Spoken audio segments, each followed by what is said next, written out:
1 minute warning! To the goofball army out there, hi at the families, tell them to get to the next room, tell them to go to your neighbors, because we got goofball news to go over, and it might get crazy. Typically does, guys. If it's your first episode ever, you got like 30 seconds before we start, so not enough time to go to the bathroom, but go get a drink, because trust me, you're probably going to need it there. In the meantime, the rest, if you haven't already, go ahead and hit that thumbs up, hit that subscribe button, hit that bell. That way you know about future episodes as well, guys. Buckle your seatbelts if you haven't already. Make sure your tray is in the upright position here, guys, because we are just about ready to get going. And like, oof. Guys, if you want a crazy ride going forward, a bunch of nonsense, but all nothing but the truth about the Giants, listen in, buckle in, tell a friend. Let's go. And now, here are your goofball hosts, Drew and Rob. Welcome, fellow goofballs, to Giant Goofballs, New York Giants podcast. I am Drew, joined as always by... I'm me, Rob, and it's a Thursday night. You know what that means. There's some football, there's some picks, and there's some news. Wop. Trying to get canceled by YouTube there. I'm on to you. I was just a homer for this game. I was just, I can't believe it. The Rams need a big half. Yeah. So It is what it is. It is what it is. Guys, so we're going to go over some Giants news here for you. We got, of course, our Week 5 picks as well. So a lot of stuff to talk about here as we get ready for another Victory Sunday, because I'm that cocky. Oh, yes, I'm that cocky. Very, very rare. I don't know what's going over me, but let's go ahead and start the show.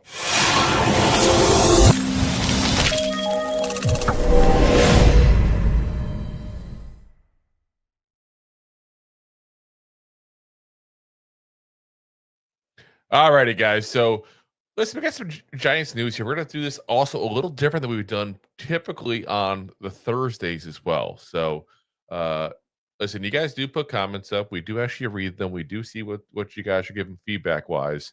And there's been some individuals saying, hey, we do this membership thing on YouTube. Can you guys, give us a little better value for it? So we're going to change things up. We're going to do a little more Giants news this week.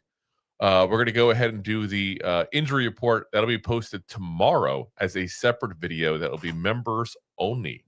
So if you're a member of the YouTube subscribers there, you will get access to that automatically. If you're not, I can recommend a very good YouTube page to go to become a member of real quick. Ooh, wait a minute. Very, very simple solution to this problem.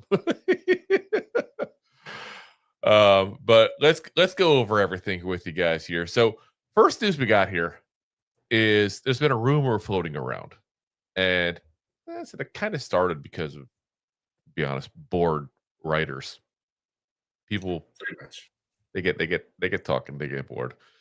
Mike Florio of Pro Football Talk gave this little segment on this topic here. Now, I'm not going to single him out. Just pointing at the people that are throwing this up there as well. I'm just using his because it's a pretty detailed description there of everything going on. He says, the Giants currently have a pair of veteran quarterbacks who aren't playing, Russell Wilson and Jameis Winston.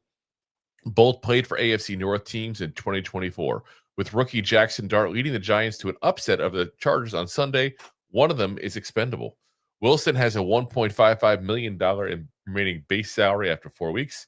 Winston has 1.51.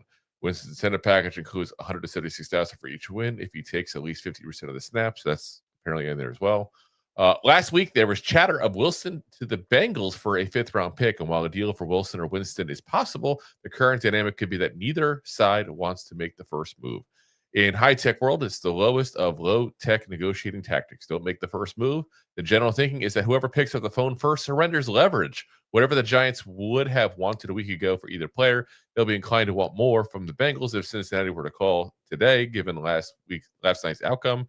Whatever the Bengals have offered a week ago, they would have indulged to nudge it lower, given that Dart's performance highlights the fact the Giants don't need both veterans. The trade deadline arrives in 5 weeks from today. If the Bengals wait until the clock approaches midnight, the cause could be lost, especially since they face the Lions, Packers, and Steelers in the next 3 games. But both Wilson and Winston have the arm strength to deliver the ball down the field to Chase and Higgins. Given Chase's obvious frustrations Monday night, he quite possibly would welcome a potential upgrade given Burrow's indefinite absence. Now, that was a couple of days ago, just give a little fair warning there, because the 4th of November is actually the trade deadline. Obviously, the Bengals didn't play yesterday, but there's been rumors like crazy floating around. And I've heard all kinds of crazy stuff like Russell Wilson for T. Higgins. Like, okay, yeah, that's going to happen. Like, Yeah. Russell Wilson and what other picks? Like, there's no way in hell you're getting, that. And I don't really think the Giants are even looking to replace, Malik Neighbors. I think that's very much a thing that Giants fans are trying to do to a certain degree, but it's a short-sighted plan. You don't go ahead and get a star receiver because you lost your star receiver for the year. You go, okay, I got to make do without him for the rest of the year, and then next year he'll be back. Like that's the way the football world works, there, guys. But the cookie crumbles. Yeah, but now there is some intrigue to this possibility though, because the Bengals are that perfect scenario for this kind of deal. Like the Bengals expect to do some kind of winning.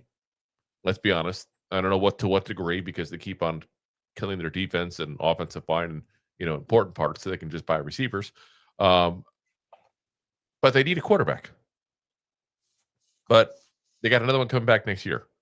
Joe Burrow is coming back, obviously, and he's not going to be sitting a bench for these guys.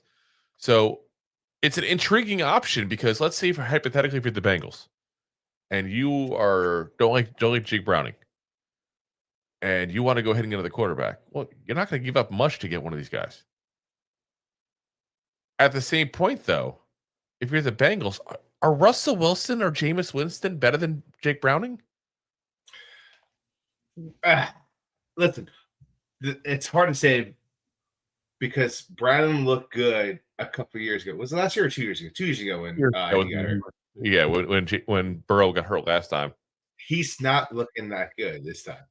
No. He has looked much more serviceable as a backup, and is not afraid to sling the ball. And yeah, he throws some interceptions, but he also throws some deep balls for Higgins and Chase would benefit from. It's not working with Burrow. It's definitely working with Burrow, but it's not working with Brown. So they might, but it's also like what we just went over for the past week now. Is it worth spending capital for the 1 year? They have, so in this scenario, it's a 5th round pick. But do they make the run like they did last year, where they get like 9 wins or squeak out, almost get to the playoffs with Burrow being out? Like it. But how many wins does Cincinnati have right now? I think like one. I think they're as bad as this, pretty much. One win.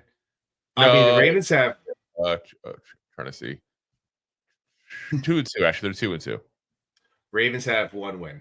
Steelers are looking pretty solid.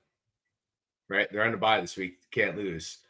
They're up by 2 in this division, right? They got 4 wins. They got 3 wins. Didn't they lose? 3-1. Sorry, 3-1. It's 3-1 for the Steelers, 2-2 for the Bengals, 1-3 for the Browns and the Ravens. Yeah. So it's like they're still in the hunt for the division, but like, are they really that close in the division? But Lamar Jackson going down last week is also something that was unplanned. So like, maybe it's worth it for him. I take it back now. Think about this. Well, I mean, I like what you're saying as far as the division, because I'm thinking maybe they can kind of sneak into the playoffs there, depending how things going. I mean, let's be honest. I don't think anybody has a ton of faith in the Steelers to be amazing. I think they're kind of playing probably the best football they're going to play all year right now.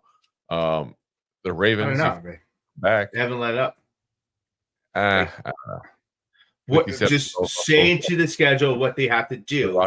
I think they have enough, because they got enough of a lead now where they could coast. They got a 1-game lead. 2 games. So they'll have 2 games. 1 game. All right. After this week, they'll have 2. All right. Stop. Do you think they're winning this week? I don't know. We're going to find out later on. We go through all the games, but I'm just saying, like, and anything can happen. It'll be 2 after. It'll be 2 after this week. My whole thing I'm looking at is the fact, though, that again, I just don't know if these guys are an upgrade. Like Russell Wilson. Okay, stop me if you heard this before.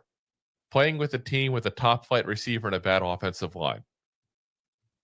This seems like weeks 1 through 3. at least Higgins is a really, really good number 2. No, but I'm just saying, like, Yeah, I know what you're saying. I already follow you, and I get it. Like, let's if you're gonna make if you're Cincinnati and you have to make a move for the 2 of these guys, yes, you go for Winston. That's you what do, you but do. You probably get him cheaper next year, and that's the thing.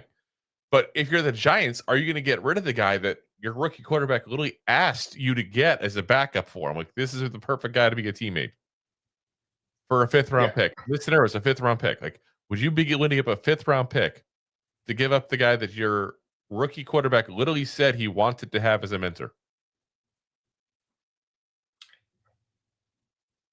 I mean, listen, the Giants have done dumber things.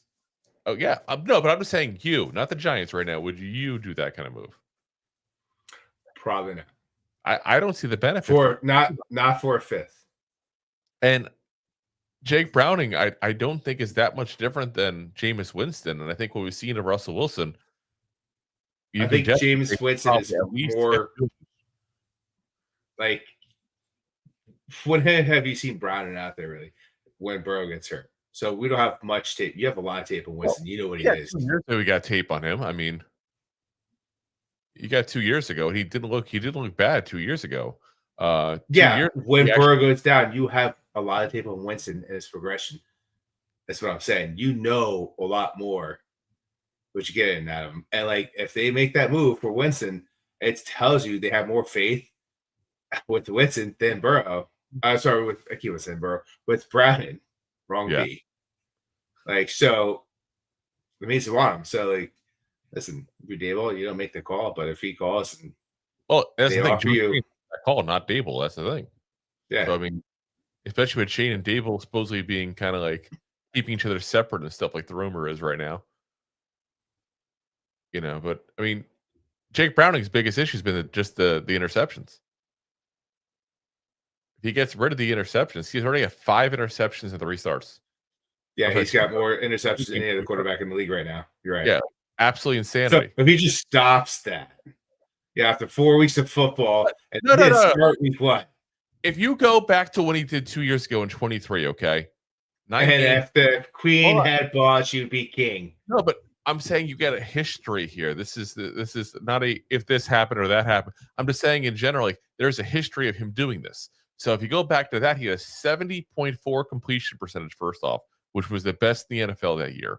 He had 12 touchdowns, 7 interceptions. He's never going to be the guy that gets you like 4 touchdowns, 1 interception. Like that's not him. He also had a better offensive line with a better offensive line coach, and that's gone.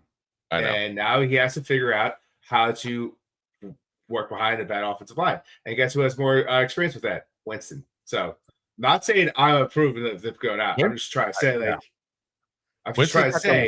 that's the thing. Like Russell Wilson, I know he's not going anywhere, but I'm just trying to say, don't tell me that you would take Brown over Winston. 100%, I would take Winston.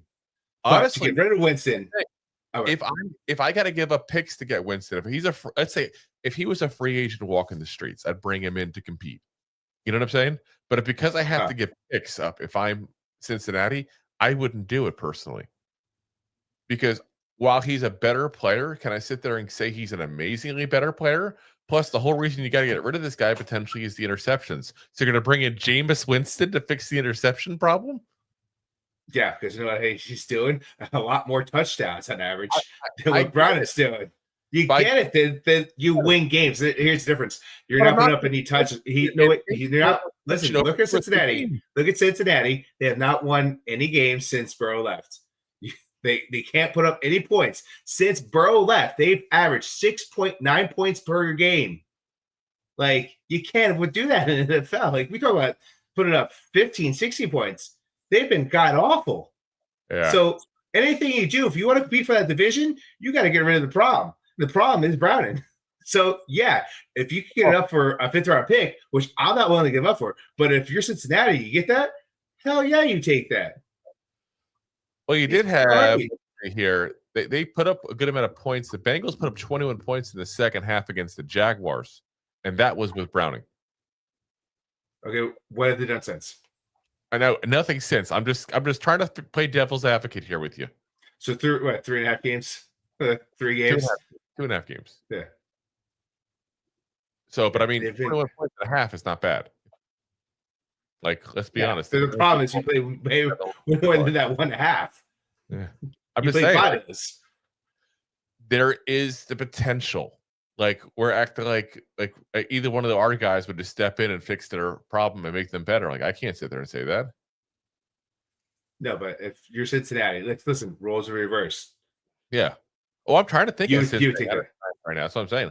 I'm thinking of Cincinnati and saying point blank, do I think I would give up a pick, which some teams value, especially, teams that may have a little trouble getting some free agents there, what the Bengals do. Let's be honest. The Bengals have a reputation for being a franchise you do not want to play for. Like, players that play there complain because of stupid things like the Bengals really charge their players for Gatorade. Yeah, which is crazy. But I'm saying that's the kind of stuff that people hear about. They don't want to deal with them. So, like, that's why they do a lot of draft work as opposed to free agency. So you're gonna have a team that treasures draft picks, and you want them to give up one to get a quarterback that may or may not be better than what they have now. It's definitely going to be better. 1, but 2, like, it's the culture of the Bengals have changed because they do have a reputation in the history, but like that also precedes. That's like going back to Carson Wentz days, like, or not Wentz. I'm sorry, the Fire Dolphin.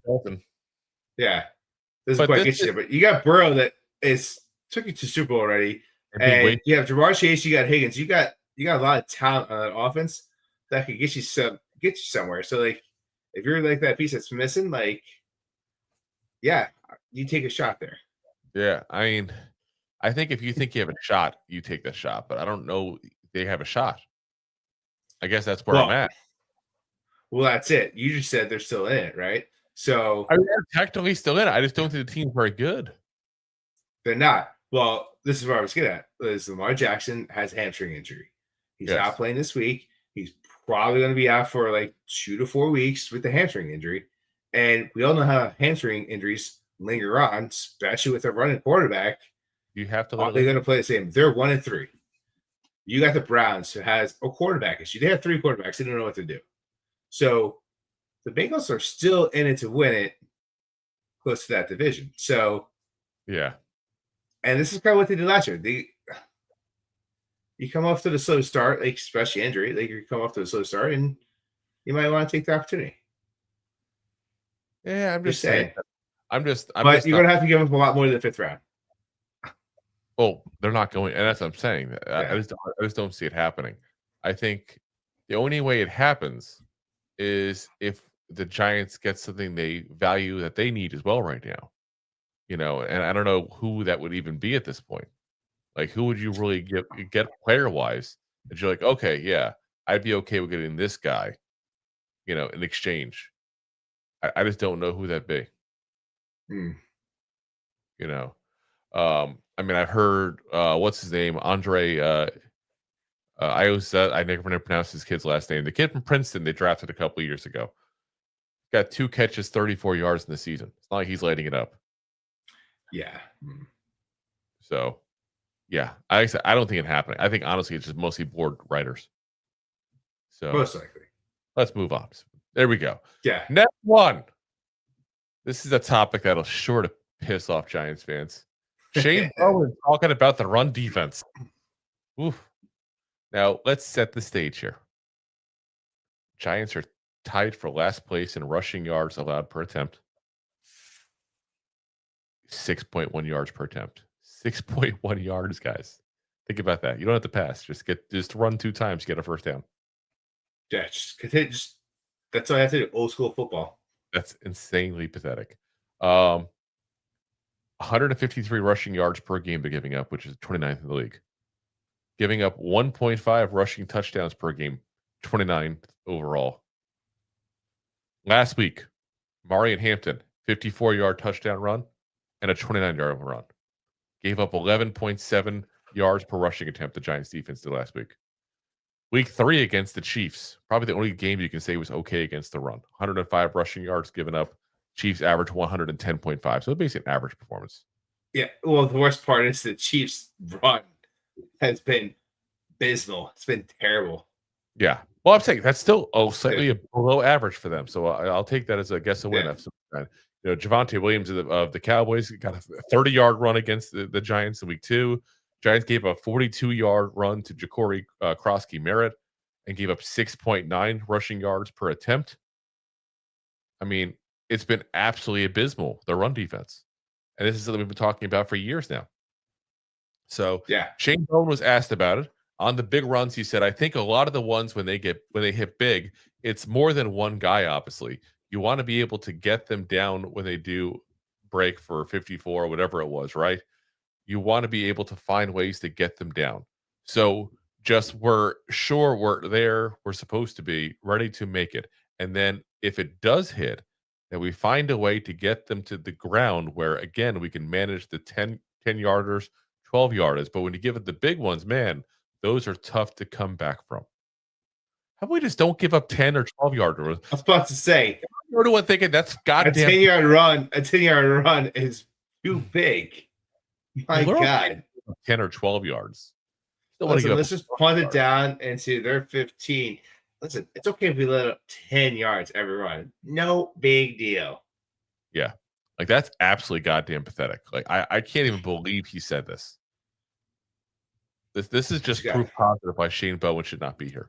Then he goes on to say, hopefully we can do a good job being able to get off blocks, changing the math a little bit more up front where it's not 1-for-1.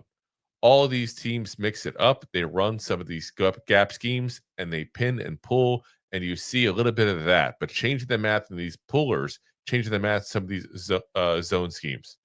We're going to have to be locked and loaded. It's going to take all 11. We're going to have to be able to get off blocks and swarm and get these guys on the ground. I'm still in the 10 to 12-yard thing. What the hell? Yeah. Listen, continue to quote because I'm still at 10, 12 yards. Like, I'm still at the 10. What? If you say, hell? Move that over a decibel, you say 1 and 2. I'm like, all right, yeah, okay. Like, maybe you're being a little too optimistic. Like, all right. 5 or 6 even. Okay. 5 or 6, yeah. Okay. Like, that's still, if you say 3-5. I'm like, all right, like, oh no, he's talking about, like, hey, he's saying, and I get what he's saying. He's saying, hey, like, they're going to have some bigger runs, but you can't let these runs go to 30, 50 yards. You got to keep them to like 10 or 12. Yeah, that's what he's saying. And I get where he's getting at, because if you take the 50 off and make it a 10-yarder instead, or now you just lost 40 yards of rushing for that team. Like, he's not wrong in what he's saying there. But still, you shouldn't be okay with giving up 10 or 12. 5 or 6. Listen, I get it. I get what you're saying. I get what he's saying, but like, it's still not okay. Like, stop the run. Like, just stop. It's like, we're especially like in this more modern NFL. Like, if you look around the league, a lot of the quarterbacks, a lot of teams in general have not thrown the ball as deep as they've been. They've been running the ball, doing clock management. Becoming a thing. Yeah, it's old school football. It's coming back around. Like, have yourself some. Oh, yeah. So whether it be like you got yourself a good running back with a quarterback that's mobile and keeping you questioned in the backfield, or if you got one of those quarterbacks that are run heavy, which usually gets figured out, or you have yourself a Barkley, a Genty, like someone that's special that could run the ball down the field. Oh, I want to say Genty because. Wow. I went with JT because he had a good game last week. And also just picked him up fancy in a big trade for JJ. Now, defensive backs taking bad angles has been kind of, a lot of people have mentioned they've seen it watching the All-22. And listen, I've been saying that for years. That's not even new. But he was asked about that as well. He says, I wouldn't say it's just that. I mean, we've got to find ways to get them on the ground. We do when they do break. That's part of it. Like, they're the last line of defense. But again, we've got to do a better job of not letting them run through the heart of our defense too. So again, I think as a myriad of things, we've got to continue to stress and continue to work on and find ways to eliminate them. The way he just said is basically every level of the defense sucks against the run. That's what he just said. Pretty much. Like, God damn it. This guy should never be a motivational speaker, that's for sure. Like, Tony Robbins' job is safe. Hey, I know you hate your job, but you know what? You got through today, and you got some time to have to go back tomorrow. Listen, tomorrow's Friday. You got to get through one more day before the weekend. You'll be all right. Listen, oh my God, it's okay. Yeah, that's not 8 okay. hours, you'll be all right. That's just not okay. Horrendous. Yeah. So, needless to say, my opinion of Shane Bowen has somehow gotten lower now after these comments. Keep in mind, this is the guy we hired because he can stop the run. That's what they said. Let's hire him. He's good at stopping the run. Look how good he is at stopping the run. Hasn't worked Man, out very well. if he gets a runs, he doesn't know how to get to the medicine cabinet to get himself put in abysmal. My God. Oh, absolutely insane. I can't. Let's talk about a happier topic. Jaxson freaking Dart. Okay. So there's been some talks about, obviously the draft with Jaxson Dart and the fact that there was a couple of teams really interested in him and obviously needed a quarterback. And obviously we thought there was 2 top flight quarterbacks probably going into this draft, but it turned out to be there's just really one in the eyes of NFL scouts. So anybody who wasn't picking number 1 basically was a guy, if you needed a quarterback, he said might be interested in a guy like Jaxson Dart. And you think Jaxson Dart, you think of him as like this competitive guy. You can see it there and how excited he is when big plays happen and all. You gotta think he took a little personal the Saints didn't take him. I would. If I'm him, like you'd rather have Spencer Rattler than me? Like, Yeah. Listen, when we talked about before, Dart is undefeated. Rattler is completely defeated. Like, yeah. Well, I mean, I won't go and make that the case at this point because it's been 1 game for Jaxson Dart. whoa. At this standard time, it is very true statement. It's not a statement you should use to judge this move. That's what I'm saying. I'm just saying. Yeah. Dart won a game against a very good team. Yeah. What has Rattler done for you? So here's anyway what Jaxson Dart said about this. He's won one more game than Rattler has. I don't disagree with you. I'm just saying it's ridiculous statement. That's all I'm saying. Anyway, Jaxson Dart said about the Saints in the draft. He said, I met with them multiple times. Coach Moore, which obviously talking about head coach Kellen Moore, was great. Coach Nuss, which is offensive coordinator Doug Nussmeier, who, of course, obviously former Eagle and also the father of Nussmeier over in LSU as well. So to keep an eye on that stretch there. Was great too. Definitely had a good relationship with them during the whole process. I felt like my visit with them went good. So you kind of have thoughts in your head during the draft of what options are really realistic. And I definitely felt like that was a place that could have panned out, but things didn't work out that way. Now, that almost sounds like he wanted to be there. But he does go on and it sounds better. He says, I love it here. I love it here. There's not a place I'd rather be. I love just how passionate people are here outside of the facility, within the facility. I kind of like the attitude that East Coasters have, and it's a lot of fun. I've loved it. So he kind of recovered there. I think maybe he realized what you're saying. And I do think he wants to be here. I do think that. Don't get me wrong. I do. Because just, let's be honest, you succeed in New York as a quarterback, you have a ton of marketing opportunities and all kinds of things that you don't get if you're the star quarterback of the Tennessee Titans or the Carolina Panthers. It just it is what it's the media mecca of the world there. So now anybody who's wondering, the Saints did take an offensive player in their first round pick. They took tackle Kelvin Banks Jr. with the 9th overall pick, who is starting for them and it currently has a 61.3 PFF grade, which isn't horrendous for a starting tackle rookie, So I ain't gonna hate them for it. But that's something to kind of keep an eye on. If I was and obviously I'm not, but if I were a Saints fan, I'd be kind of curious to kind of track Jaxson Dart in his career. Same with Shedeur Sanders. Either one of those pan out, you're like, what the hell? It took Tyler Shuck in the second round. Like, you kidding me?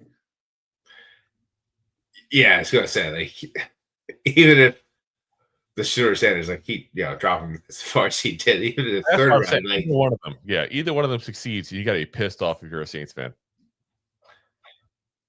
Yeah, even if Shedeur goes in, it wins 3 and 5. It wins 3 games, loses 6. this year. Yeah. You're still going, well, what do we do? That's 3 more wins we've had in the past 2 years. Oh my gosh. And he said, this is why I keep saying we should win this game. Just say the one team with the worst current, history and record and all than us, basically 0-4 and not looking any good. So, all right.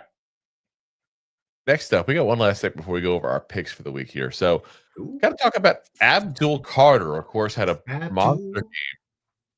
Listen, take out the offsides penalties. I know someone's going to bring it up. It is what it is. It's a stupid play, but he's a rookie. So I'm going to give him some little bit of slack. He's a rookie. Slack. But absolute beast all over the place, getting pressures, hurries, and all that kind of stuff. Unfortunately, didn't get the sacks, but should have if it wasn't for an intentional grounding call on one, and should have if Herbert didn't tuck the ball at the last minute and try to take off and run. So could have had 2 sacks very easily in the game. But he was asked about the Giants defense overall and a few players specifically. So he was asked about Dexter Lawrence. Said every time you look at him, he's probably getting double teamed. That leaves a one-on-one for us. I try to take advantage of that. Hopefully, I can draw some double teams for me. So I'm leaving him one-on-one so he can rush. I like that answer.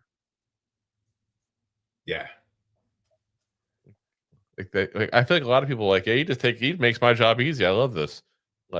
Which he kind of did the first half, but then he's like, I need to take something off his plate, which was nice, I thought. Well, I mean, you could see it like that, yeah. But it's also like he's really hyping up his teammate, how great he is. Yeah. He's coming back in and say, like, he is, though. Well, that's what he's doing. I'm saying, like, he's hyping him up and saying, like, hey, I need to help him out because he's making my job easy. Yeah. Like I said, I'm just saying, not every player I feel like would do that. So I like the fact that he put that part in. On Brian Burns, he said he means a lot. Ever since I got here, like in training camp, you see the way he practices, the way he goes about his business. It all shows up in the game. So we look up to him a lot, which is nice because Brian Burns, again, right or wrong, because he has that big contract, there's expectations beyond the playing field. Like besides that Spider-Man move he did or whatever that was. Yeah. Which still, what happened to the Spider-Man visor, by the way? Remember they had that in the preseason? Where is his visor? The Spider visor. It was nice. Yeah. It was nice. He got that sack. He got all like crazy and limber. I was like, good for you. You can't bend like that anymore. Now, he also was asked if last week's win felt different. And first off, I got to say, I hate when reporters ask stupid questions. And I'm going to be the first one to tell you, this is a stupid question. Did last week feel different when you won for once? No, it felt the same. What do you think, you freaking moron? Like, I would love to, if players answer these questions honestly. They won't do it because they get afraid that the media will kind of strike back at them, and they probably would, to be honest. That's a dumb freaking question. Yeah. But I'm going to give you the answer because it was there. And it says, oh, yeah, for sure. But we've got to move on from Sunday. We've got a lot of focus this week, focused on practice today, practice tomorrow, getting ready for New Orleans. Good answer still. I feel like someone's coached him well on speaking to the media. These are good answers. Stupid question. Good answer. Yeah. Now, he was also asked about the Giants defensive quartet, as they're being called, between Dexter Lawrence, Brian Burns, Kayvon Thibodeau, and himself. He said, we already know that what we're capable of. So us going out there and doing that, that's what we're supposed to do. That's our standard. As long as we stop the run and be able to rush the passer, we know what we can do. Can we just talk about how the Giants can't stop the run? Yeah. You had that conversation, right? Yeah, 10, 12 yards is good compared to, yeah. Just making sure. Just making sure. Stick to the pass rush. Stick to the pass rush. All right, guys. We're going to pay the bills real quick, and then we're going to go ahead and go over our picks for the week 5 here. Again, guys, if you didn't hear what we talked about earlier, in case anybody was on the lakes, I have seen a lot of people come in since. We're going to do things a little different this week. We're not going to do our injury report that we usually do on Thursdays. We'll do that as a separate video. It's going to come out on Friday, and that is going to be members only for those who are subscribing on YouTube. So Definitely go ahead and check that out if you're a member. If you're not, again, very easy to sign up, and then you become a member. In fact, I got a notification I just saw today from YouTube. They added the ability to go ahead and become a member via Apple Pay on iOS devices. Oh, So that's kind of cool. I guess they didn't have that before, which I was kind of shocked. I thought that everybody had Apple Pay. I do. Yeah. I Yeah. know. Well, I'm just saying, like everything I thought on an iPhone could use Apple Pay. I don't know. It is what it is. All right. Ah. Let's go ahead and pay the bills. Thanks for watching.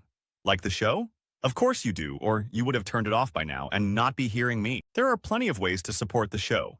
YouTube is the best place to join us, and we offer memberships there with fun benefits like custom emojis and early access to video clips. Of course, there you can also send super chats and stickers to send one-time support payments. The best way to support the show is to buy these drunk idiots beers at buymeacoffee.com/2giantgoofballs. Along with one-time support payments, there are also monthly plans, so you can continue to help kill their livers each month. You can also show people that you are a goofball by visiting our store at 2giantgoofballs-shop.fourthwall.com. We got everything from shirts, hats, phone cases, funny candles, buttons, stickers, and even a 2 Giant Goofballs towel to dry off your goofballs. Of course, you can always support the show for free by simply hitting the like, subscribe, and share button wherever you are watching or listening to this. Hit the thumbs up on YouTube. Leave a 5-star review on Apple Podcasts. It helps the show tremendously, and quite frankly, the goofballs suck at marketing and need your help to get the word out. Thank you for being part of the Goofball Army and for taking the time out to support the show. All righty, guys. Let's see here. We got Sir Bishop says, yo, yo. Yo, yo. Yo, yo, yo, Adrian. Anthony says, hey, y'all. Hey, y'all. Uh-oh. Yeah. Shake it. Shake it like a Polaroid picture. That does not like you're shaking things that you should be shaking. Not on camera, Rob. Oh, it's not a European grip kind of the party over here. You got a shake weight in her hand. Deb says, hey, kids. I like that she thinks for you. Makes you feel good. Even though I'm really old. Anthony says, Winston is better than Browning. I think he is. I just don't know if he is better than Browning and a 5th round pick. Just not so sure. Sir Bishop says, in this point in his career, in Russ's career, he needs a middle of the pack line. Yeah, he wouldn't get that in Cincinnati, that's for sure. Anthony says, Russ could kill behind that line. Yes, he would. Sir Bishop says, I think Winston would be okay behind that Bengals line. I don't disagree. I just don't know. Maybe it's just 'cause I've seen too many games where Russell Wilson's thrown like, I don't know. So I'm sorry. Jameis Winston has thrown like 3-4 picks, and I'm like, because I've been down here in Tampa long enough that I remember his days in Tampa, and it's like. Well, you're also thinking about his rookie contract, him being down there, where it's like, listen, that dude will throw you 450 yards a game, 4 touchdowns, but he also threw you 5 interceptions, 2 of them being pick sixes, and it's insane. It's absolutely insane. But I mean, even last year with the Browns, 12 games, 7 starts, 13 touchdowns, 12 interceptions. Not much changed, really. Like that's just, it is what it is. He had less yardage than usual. A lot less yards usual, but he still did that like 1-to-1 ratio. So it is what it is. I mean, some of those games last year, and I know. James Winston, but not all of them were his fault last year. We liked him more on camera than on the field. It is what it is. Anthony says he would be Winston, 5 touchdowns one week, 5 interceptions the next. No, he'd be 5 touchdowns and 5 interceptions the same game. That's what I say. He goes back and forth. Sometimes it's 1 touchdown, 5 interceptions. Sometimes it's 5 interceptions, 1 touchdown. Sometimes it's both. Sometimes it's none. Oh, yeah. As Anthony says, Russ definitely cannot play on the Bengals. No. Sir Bishop says they could go get Trey Lance, LOL. Where is he even listed? I'm not. These are the Niners. Dallas. Right? I thought it was in the Niners. We went back to Niners. That's right. No, he's not. Hold on. Where is he? Now I'm trying to remember. It's not. Yeah.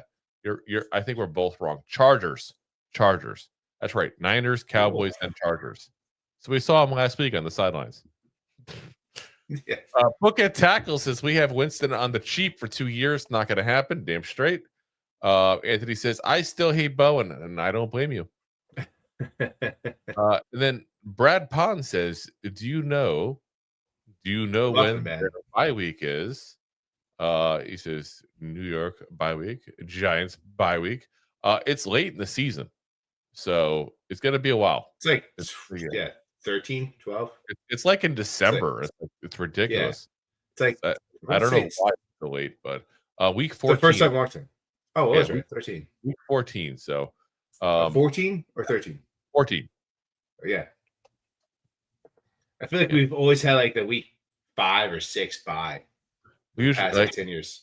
and of course, it's always week 19 and beyond are also bye weeks. Oh, sad. Andre, what's up, man? He says, "Yo, boys." Yo, bro. Dorothy says, "Is this the best Giants draft class since 2022?" This one here, it's early to tell still. Like Well, listen, I'm trying to be good and not like do anything draft wise as far as especially you can't you have to wait till at least end of the year, and that's still not fair to compare this draft class of what they are. Yeah, You're gonna have to wait a couple years. Like, we could be excited because what we saw Dart do, like, we moved up, got the guy that won us a game, but Daniel Jones also won us games too. Are we still excited about him? yeah. Well, I think she's kidding because 22 was the year we got Kayvon and Evan Neal and Yeah, a lot of bad players as well. little sarcasm there. But it's like, honestly, I don't know. It's too early. What if that was again? Let me go knock on wood here.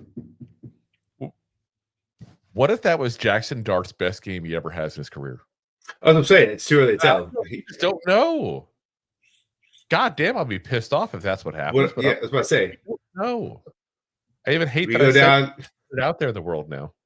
You go down, watch the Saints come marching in and get 5 picks against Dart, and we pull them in the first half to put Winston. Yeah. Yeah.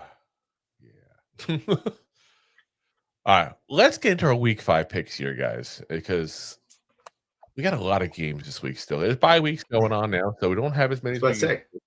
But we still got 14 games overall. So, first one is the one obviously going on right now as we're recording this. So we do this always nice and quick here for you guys because again the game's already going on, so you already know what's going to happen. And those watching that aren't even like watching us live are like, what the hell? Yeah, Yeah, here's what it is. So Rams are at home with the Niners coming into town. They're an 8.5-point favorite. 43.5 is the over/under. As we record this right now, it is the 17-7 Niners. I'm trying to see when because it says it doesn't. I just start second half. There's literally 14 minutes and 38 seconds. Okay, there we go. Okay, yep, there we go. So listen, plenty of football left to play. $10 difference, $10 difference is not going to make or break it. Listen, Rams have the ball, and it's at their 41. Hold on, we'll get to that at the end because if the people aren't watching live, they're not going to care about that stuff. This is why you should watch live. But you and I picked the same. Let's keep it simple. Rams to win. We put Niners to beat the spread of 8.5 and go over on the 43.5. So we'll see what happens. A lot of football left to go. But a lot of football. As of right now, you and I would win the over and the spread pick. So we'll see it. We'll see how that pans out. We'll give you guys another update before we head on out for the evening. So let's go out to the next game. Johnny, what did you do there? London here. There's no place like London. Jolly good. All right, you got the Vikings going to London to play the Browns, who are at home for this game. The Vikings are favored 3.5 points, and the over/under is at 36.5, which is telling you to scream over. I want to tell you guys, go under, because my God, these teams don't have any quarterbacks but a whole bunch of defense. So that's my one pick on this right away. Drew and I different in this game. I'm taking the Browns to win this game. Definitely to cover, but I think they have enough to pull out this game. Their defense has just been lock solid, and Carson Wentz for them has looked terrible for Minnesota last week. Granted, both those teams' defenses have been playing up, but you know what the big difference maker for me is how beat up Minnesota is, especially after last week, especially going forward, especially with no quarterback play. That Browns defense might be the best in the league as of right now, and they still have some movements on the offense that can make the ball. I think it's a low-scoring game. Literally, sorry, London. This might be like a 12-9 game. Imagine London gets one game a year, and it's Carson Wentz versus Dylan Gabriel, because Dylan Gabriel isn't even playing for the Browns. They have officially benched Joe Flacco. Like, it's about time. I will always tell people, do not bet money on a game with a new quarterback because you don't know what the hell to expect. Now, I liked Dylan Gabriel a lot coming out of college. I said he's going to be a low-end starter, high-end backup. That's what I thought. And for being drafted in the third round, it's basically what you should expect out of a third-round quarterback, you know? That being said, I think he's an upgrade over Flacco. This is the best defense in the league. So I think they're going to keep it pretty damn close. That being said, I think they'll still lose by like a touchdown. I still think the Vikings will pull it off. Wentz, hopefully this has a game like 2 weeks ago, not like last week, because that would definitely help the Vikings out, that's for sure. So I had the Vikings to win, Vikings to cover, because again, 3.5 points is not too crazy. I do have the under on the points, the 36.5. I just don't think that there's going to be a ton of points scored because you got two really good defenses in this game. That's what it boils down to. Nice and simple. Next up, we go back to the USA. Back across the pond. Back in the USA. Wow. Sorry. Ooh. Wow. Look Beatles on me in a weird way. I did. Because it's supposed to be something else. But submarine. I couldn't help it. Submarine. Yes. Oh, my right. Anyway. So we got the first 1 o'clock game here. Cowboys at Jets, which is such a weird matchup here, guys, because I just don't trust the Jets. I feel like the Jets, that team that's like this close to full-on implosion in Aaron Glenn's first year, which is really scary. I don't think what he's doing is working, quite frankly. I wasn't a big fan of the move overall. I thought you looked at the Lions, you don't go, that defensive coordinator really is getting stuff together. Like, no, there's been times the Lions fans have really had discussions whether they should get rid of Aaron Glenn. That's how bad it's been. Now, Aaron Glenn, obviously former Jet. There's a nice little homer pick there for them.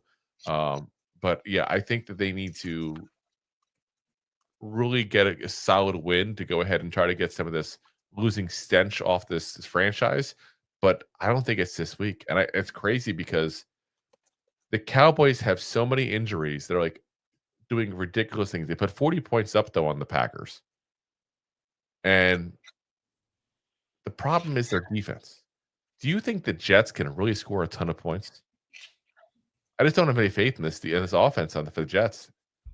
And that's where I come across. Like, you can have the worst defense in the world. If you can't put up points against any defense, it don't matter what defense you face. And that's where I'm at with the Jets. I just don't have any faith in them whatsoever to put up points. All right, so we came to the same conclusions, but on different concepts here. The Cowboys have been winning games not because of their defense. They're winning because literally Dak's putting his team on. Literally, like, Dak's putting his team on his shoulders. Like, CeeDee Lamb's out and they have Pickens in, and they're still winning games in some crazy fashion. Like, look what they did to Green Bay. Look what, they put 44 points up against them. Like, they're one of the highest scoring teams in the league. They're top 5. I want to say that they're 2 or 3 as of right now through 4 weeks of football. Yeah. Which is pretty damn impressive. That being said, their defense has done nothing. I would say it's a goose egg, but that's probably giving them too much credit. Their defense as a whole is as bad as our run defense. Yeah. The Jets, on the same token, is supposed to be led by a defensive-minded head coach who has a defense that can't finish tackles. Like, they just put an arm on something, try to tackle and let them run by. And they're getting blown out. I think Fields, Garrett. I think Brees Hall, Ian Grant, they're going to run the crap out of this ball. I think they have the ability to put some points up. It's just not enough points. I think the Cowboys are going to win this game. They're going to cover that spread. It's not juicy enough for me. It's going to be the over because the Cowboys are going to get close enough putting up those points on their own in the over.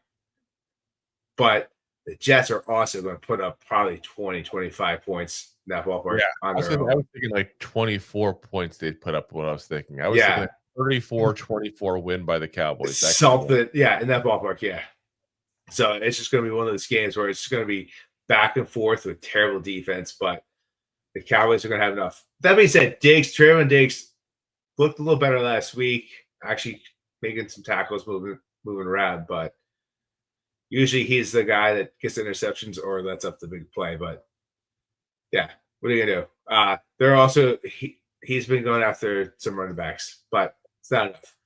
Yeah. All right. Anyway, next game. You got blow the Cowboys out. Surprise, surprise. And that's what I'm saying. The crazy thing is that I'm happy as a Giants fan this is happening, but Dak Prescott's probably having his best year when he's lost all his help. Hands down. He's the salty general right now that's looking the best he has in his long stint as a Cowboy. And I guess sadly proven his contracts. Yes and no. Because I still don't think they're going to win anything. No, yeah, exactly. As always. Most likely. Yeah. Anyway, up next, we got our game. So, guys, really want to know what we have to think about this. Pause this episode, tune into yesterday's episode. I think come back to this episode at this point. But we got the Giants going into this episode and come back to the one we did yesterday after that. Or you can do that. That's fine. You can pause to go back. Either or. Anyway, Giants Saints. The Giants were favored by 1.5 this. Word got in that Malik Neighbors tore his ACL. Now they're not favored, and the Saints are favored by 1.5 in this game, which still tells you that Vegas says that they think the Giants are going to win this. It's a little respect to the home team advantage. The over-under is at 41 points. 41.5 points. Listen, I'm a homer, but the Saints are terrible. I'll take the Giants to win this game. I think they have the ability to move the ball around on a terrible Saints defense. Rather can't get the ball moving. The biggest thing we have to worry about is Alvin Kamara in the backfields. But when you're a one-trick pony, it's kind of easy to figure out. So hopefully Shane Bowen doesn't. This was all in yesterday's episode. That they're supposed to go back. I don't know. Oh, Pesci. 41.5 points. I'm taking the over. Joe, you could go. You totally made that way longer than it had to be by interrupting. Nope. Giants under. Next. That's what we're supposed to do. Come on. Oh, jeez. We got the Raiders. The Raiders at the Colts. Yes. We got Sneaky Pete the swashbuckler versus Indiana Jones. Yeah. The crazy matchup that nobody wants to see. It's just really, there's some bad matchups this week, guys. Sorry ahead of time. Spoiler alert. I don't think I really even give much reasoning why.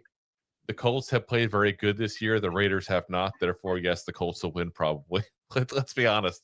Like, I don't need to go into the intricacies of which team is better and why. I think you guys can look at the two teams and figure out which team has been playing better so far. Like, it doesn't take a genius for that. That's how I was able to figure it out.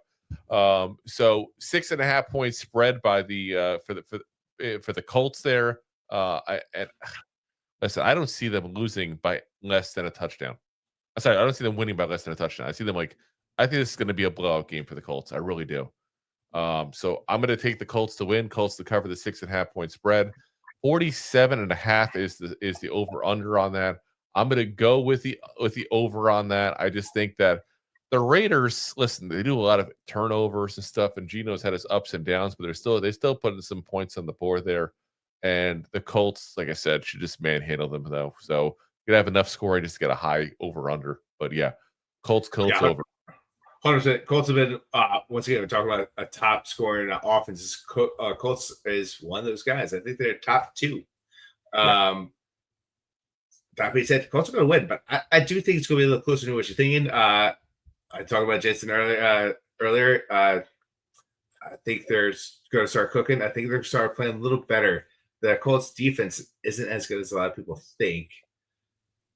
And I think they're going to be able to stay in this game a little closer. I don't think they're going to win. I think it's going to be closer to like a 4-point win. Like it's going to be back and forth with some touchdowns. Listen, Gino looked bad last week, but he's also Geno Smith with Sneaky Pete. He's going to bounce back, and it's going to be in the over. Sneaky Pete. Sneaky Pete. Can't get him out. All right, talk about a terrible blowout game. Let's talk about the Dolphins going into North Carolina. That's crazy. Dolphins can't walk. Seriously. Yeah.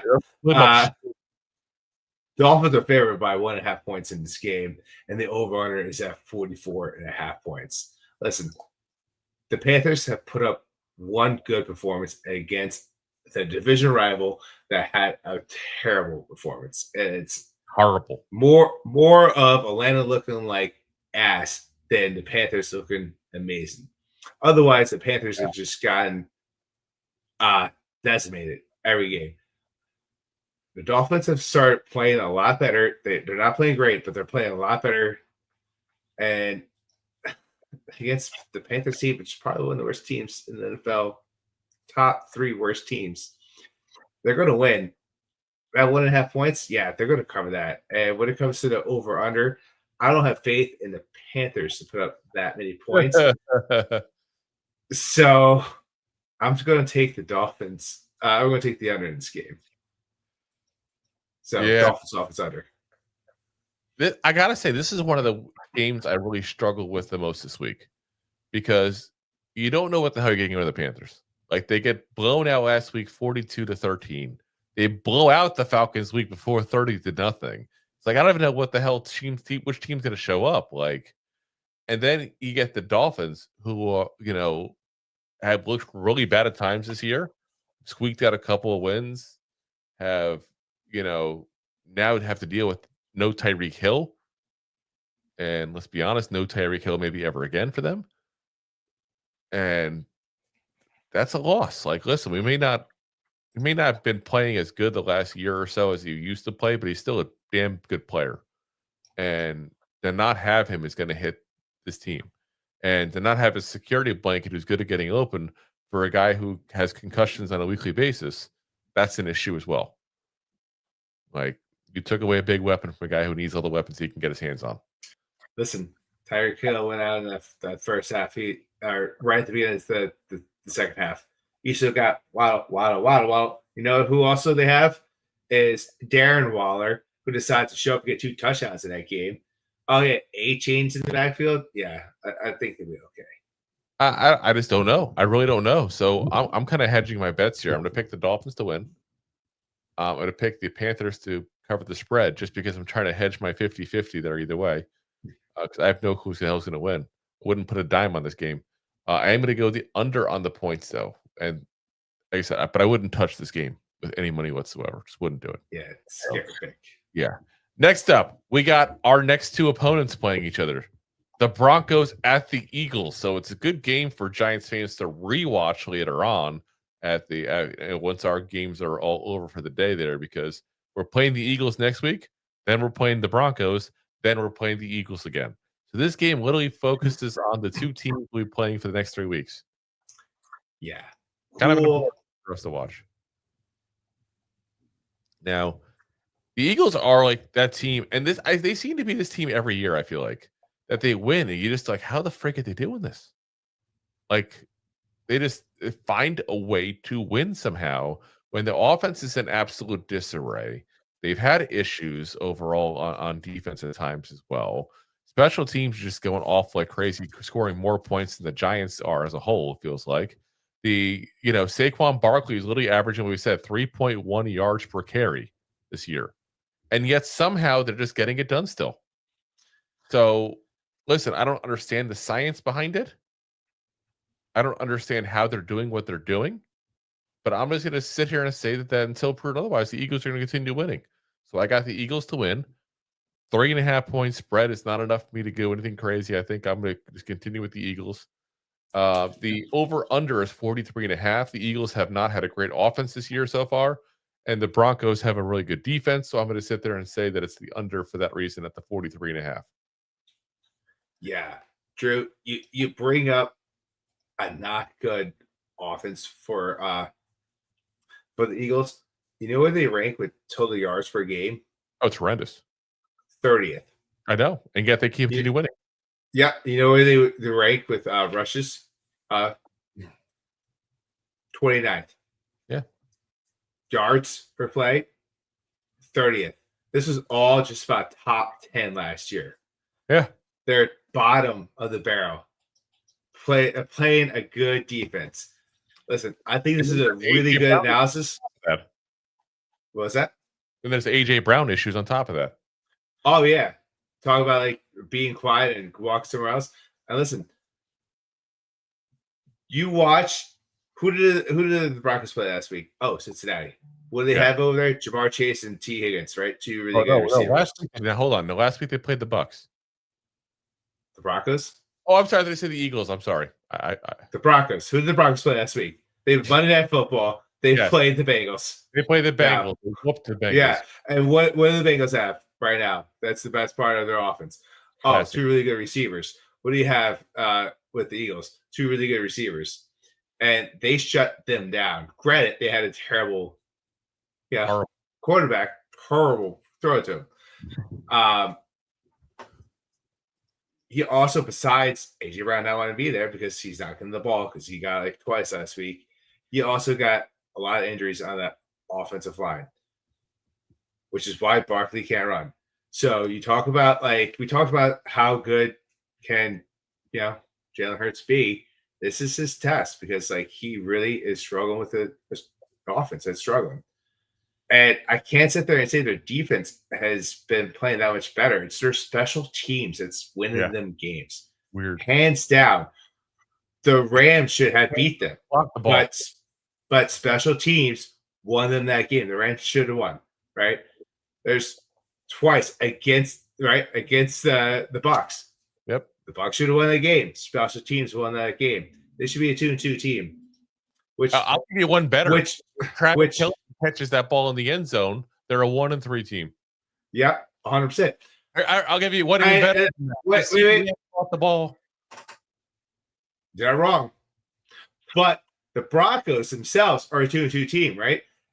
2 losses were within the field goal last drive. They same thing. They could be an 0-4 team. They could be sitting there on the list. Yep. Do they deserve to be? Probably not. But I'm still going to take them to win this game. I'm going to take them to cover this. And yeah, I think it's also going to be in that under as well because it's going to be more defensive game.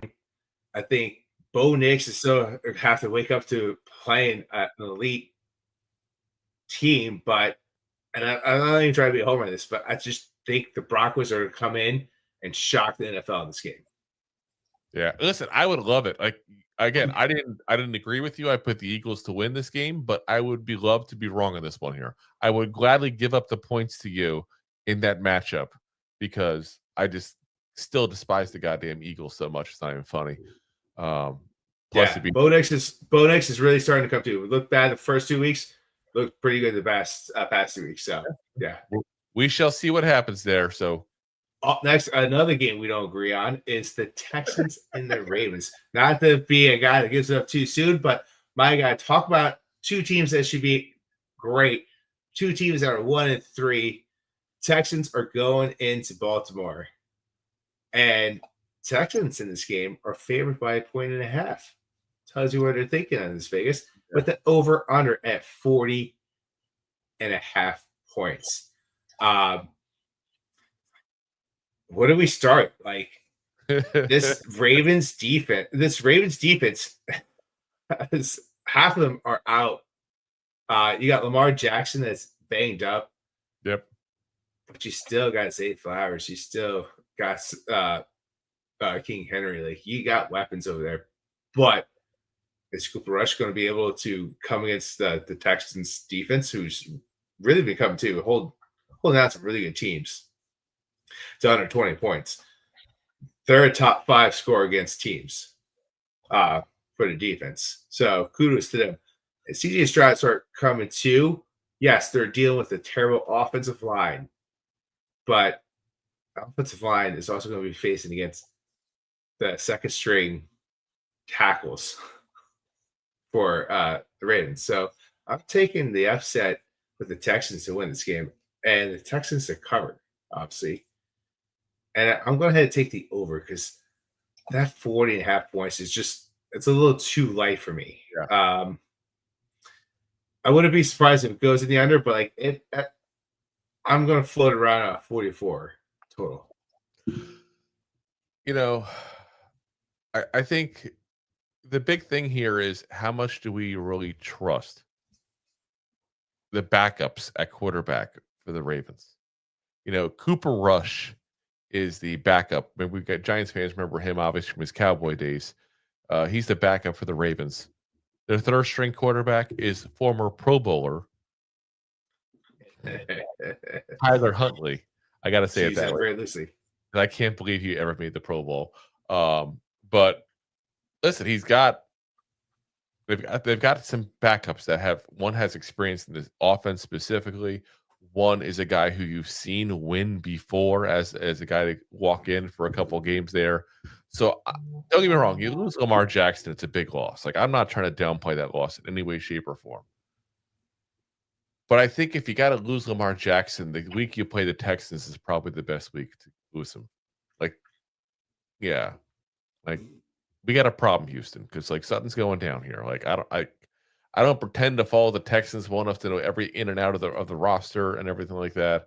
But CJ Stroud obviously has not been the same. Kind of came to life there in the fourth quarter last week, but otherwise really hasn't been the same for the last 2 years now almost. There's just something wrong there. And until it gets righted, I can't trust them to win, even against the backup quarterback. So I'm going to say the Ravens because I know why they're doing bad. They're doing bad because of injuries. So I'm going to say the Ravens win. I'm going to hedge my bet, though, again, because this is another game I would not place a dime on and say that the Texans cover the 1.5 point spread at that point. They're just to go ahead and hedge the bet. I'll get a win and a loss. I'll break even on that game. And then I'm going to go the over on the points there because I'm with you. I just think it's too low. I think there'll be enough points scored to get the over on this. Next up, we got the Titans. The nail biter. The Cardinals. Wow. What a amazing game. I can't just say it with a straight face. Listen, I'm going to keep this nice and simple. The Titans suck. Remember the Titans? They suck. Like, that's what it is. And until they can get their crap together, I wouldn't bet them to win against the Pee Wee football team. So nice and simple. Cardinals win. Cardinals cover the 7.5 point spread. I'm going to go the under on the 42.5 because I just think the Titans won't put up any points. And it's just a matter of time before they're getting a brand new head coach there in Tennessee. Oh, probably this year. Oh, yeah, it's going to happen real quickly, I have a feeling. Yeah.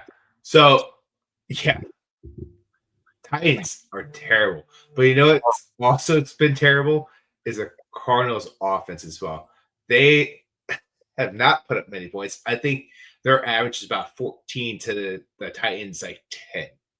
So I'm going to take the Titans in this to cover that 7.5 points because I just don't think it's going to be a high-scoring game. I just think it's going to be god awful. It's probably going to be one like 14-17 or 10-13, something god awful where no one wants to watch out and it's going to get blacked out at halftime. So don't bet this game. Just know that both these offenses have been abysmal, bottom 5 in the league, and surprisingly, like the Cardinals defense has played a little better than a lot of people thought. But just Cards to win, Texas to cover, and I'm taking the under because this is terrible. I feel like this game, the ending could be preempted by the start of the movie Heidi, and no one would complain. Yeah. And if anybody knows what I'm referencing, you know football. Just saying. If you don't know the Heidi Bowl, look it up. But yeah, it's going to be a bad game. It's going to be terrible. Next, actually, a game that I sat there and I had to think about all day. Like, I went back and forth on this game. This should be a fun game to watch. You got the Buccaneers going in Seattle where the Seahawks are favored by 3, which Vegas odds says, hey, that's even, with the over-under at 44.5 points. The only thing I think about this game is I'm thinking the over, even though you got the head coach over the Seahawks being the defensive line coach, but they've been putting up some points. And same with the Bucks. Bucks just are a gritty football team. But as much as I'm going to take the Hawks and win this only for a home field advantage, I betting wise, I want to take the Bucks because they've been playing well, but so have the Hawks. Everyone thinks about Seahawks losing the first game, but guess what? They won the last 3. If we want to talk about trends, the Bucks lost last week. Both these teams are 3-1. This is a better football game than a lot of people are thinking. So I'm taking the Hawks to win this game, and I wouldn't be surprised if it's a push. But I took the Hawks to cover the 3 points, and I'm taking the over. And I think it's going to be one of those games that's going to be back and forth. Somewhere along the lines, these teams are going to forget about defense because both these teams are going to try to keep the offenses on the field. And, yeah, I'm taking the Hawks to win, the Hawks to cover it, and I'm taking the over. I look at this team overall and the Seahawks, and I think they've done. Listen, if you're a Seahawks fan, you got to be happy with the way things have started because it's a little scary to make all the changes they made in one season. Getting rid of DK Metcalf, Tyler Lockett, Geno Smith. Obviously, the year before you got rid of Pete Carroll. There's a lot of changes going on in this franchise in the last couple of years.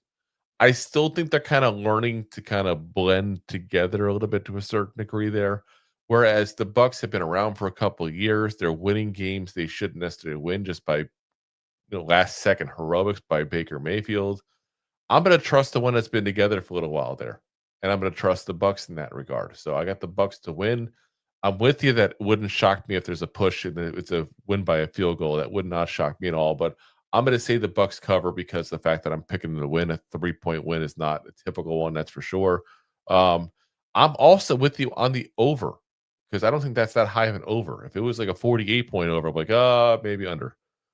But 44.5, I'll take it. That's not so bad. Let's get to the 425 games here. So we got the Lions at the Bengals. Lions. The battle of the Thundercats. Listen, I don't think this is one of those games again. I don't think we have to spend a ton of time on. The Bengals are really bad, and until Browning gets, I think we spent enough time talking about this game earlier to talk about the quarterback position. Yeah. So Bengals are going to lose. Lions cover the 8.5 point spread and under on the points because I just don't trust the Bengals until things change. Yeah, have to go through recent history. Listen, I want to keep this very short. I agree with you 100%, and I don't know how many points the Bengals are going to put up, but it's not going to be enough to cover this. And at 48 points, I don't think the Lions are going to put that up by themselves. So, and I don't think Bengals are going to help the Lions put up that many points. So, I've read it. Lions have been close, but I don't know. At a certain point, you're just going to have to run the ball to run at the clock. Oh yeah. So, I'm taking the other because of that. All right. Up next, you got the Commanders playing the Chargers. The Chargers are favored 2.5 points at home with the over-under at 47, which is crazy. I think it's the only even number, only rounded number, not a half this week. What can I say about this game? Chargers are pissed because they lost to the Giants. It's a team that's been top flight. They just lost to one of the worst teams in the league. And they got embarrassed. I represent that market. Well, I represent that market too because we just had a turnaround by winning that game. But if you're the Chargers, you're playing. But if you're 3-0 and you're going against an 0-3 team, you're going to come back and want some vengeance. You're going to be Rambo in the middle of those woods. you want nothing but vengeance. And you know who better do it on? Is the Commanders, who don't have their starter quarterback. I'm coming for you, Murdoch. I'm coming for you, Daniels. Oh, wait, you're not in. Never mind. Sorry. That's the problem here. You don't got Jordan Daniels in this game. So, which takes away a lot. Which means the Commanders just, I'm sorry. The Commanders aren't going to be able to move the ball that much against a great defense that's going to step up through this game.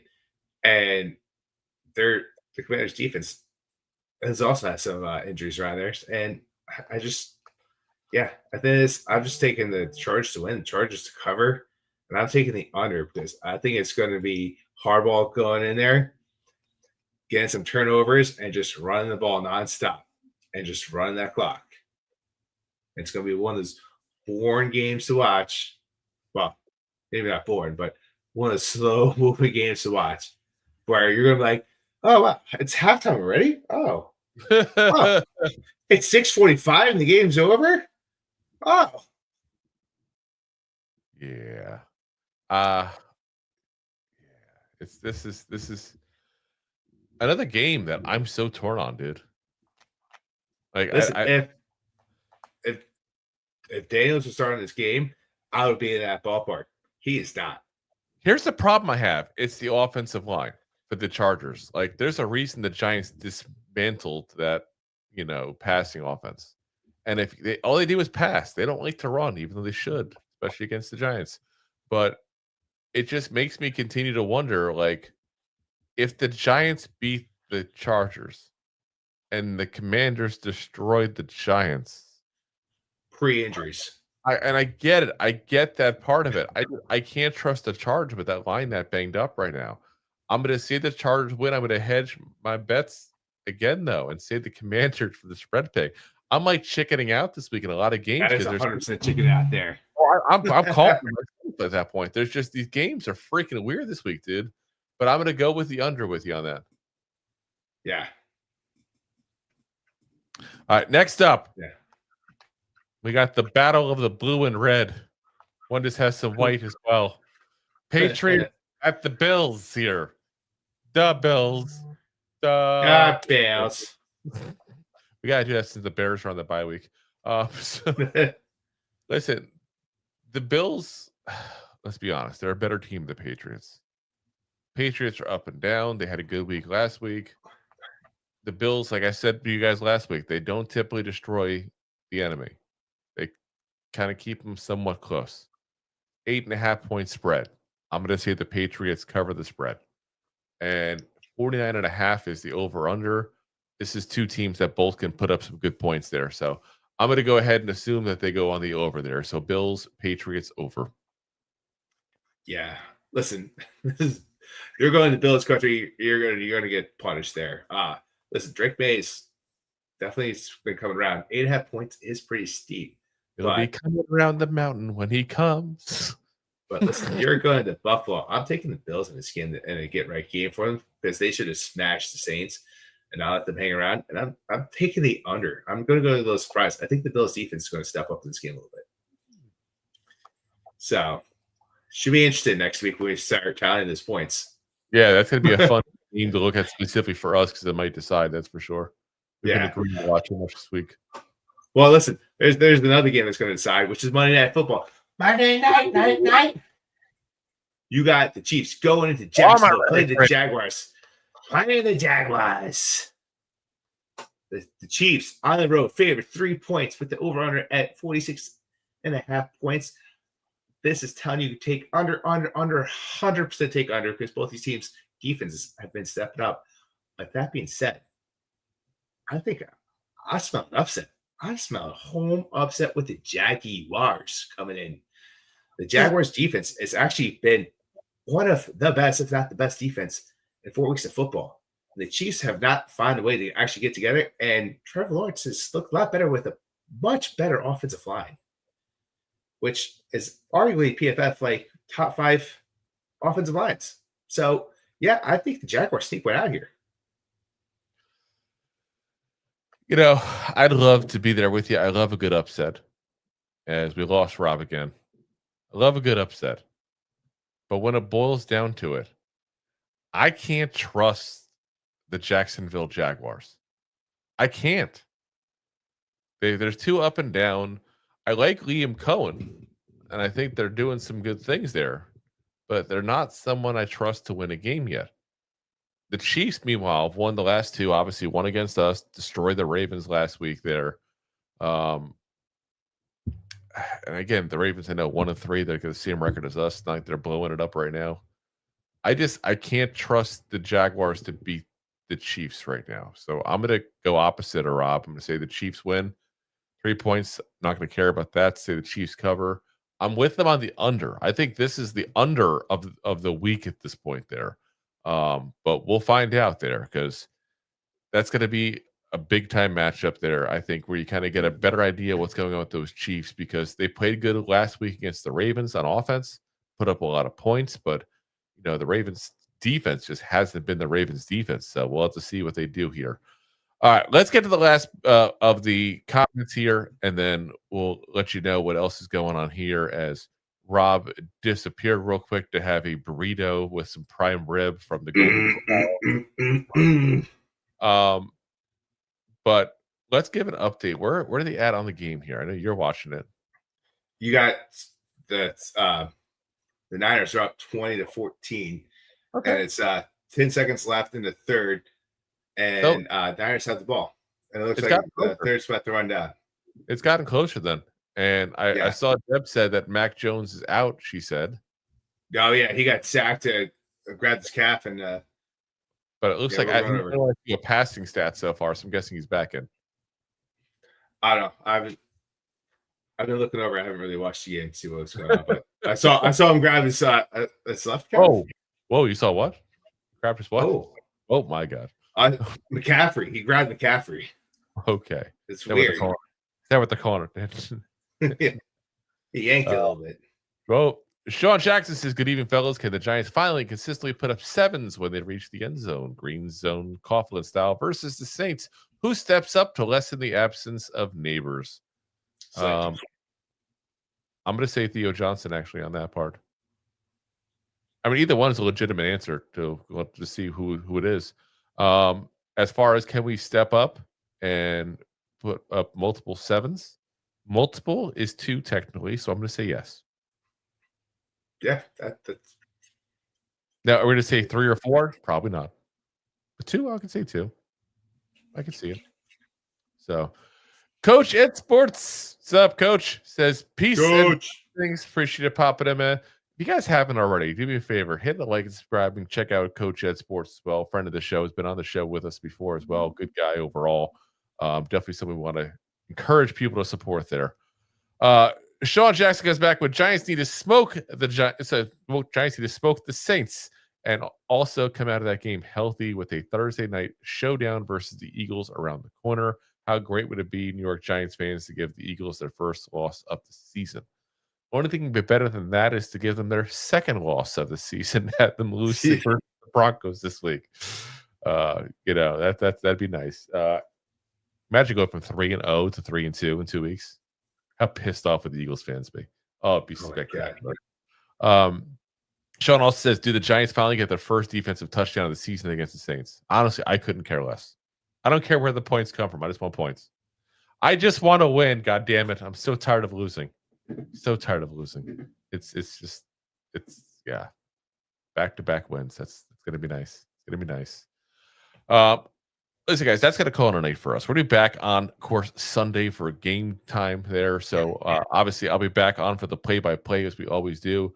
And, of course, we'll be Rob and me both for the post-game discussions as well there for the reaction show right as the game ends. And, again, if you are members of the YouTube membership there, you also will get a bonus video tomorrow go over the injury report and kind of expectations for that there. So keep an eye out for that. As always, we are live on YouTube, the preferred platform, along with, of course, Facebook, X/Twitter, Twitch, and, of course, Rob's favorite. Vacuums are us, his favorite. 100%. Vacuum us at Vacuum Finders. We're live on Bissell.com. Yeah. Hoover love. Jay's not here today, so I have to be the one to do it for you. But listen, guys, we'll be back again, like I said, over the weekend here. Appreciate you guys for watching, listening, as always. If you haven't already, do me a favor, hit that thumbs up on YouTube, hit the like, hit the subscribe, share, tell a friend. Ring that bell.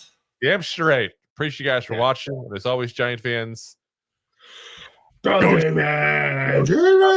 J-Man! We got this, J-Man! J-Man!